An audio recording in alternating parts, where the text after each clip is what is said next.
Még akkor rakjátok össze, jó? Na, csinálhatok egyet? Lehet, hogy nagyon jó.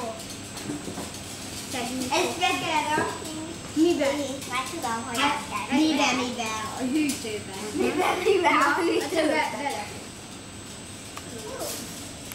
Én addig még gyorsan szamszókit vettem. Hogy ne nyalod. Na, nyissa már ki valami az hűtőt. Megöreg Most mindjárt. Na, rakd már. Jön egy új adag.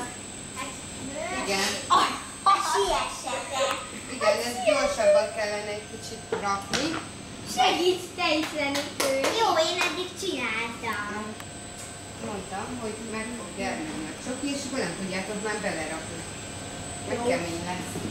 Gyorsan, hova segít? Nem hasznom. Hova? De én is sok is vagyok, de én csak megtörlöm a kezem, és ez pár perc. Na, Nem is pár perc. 0 perc.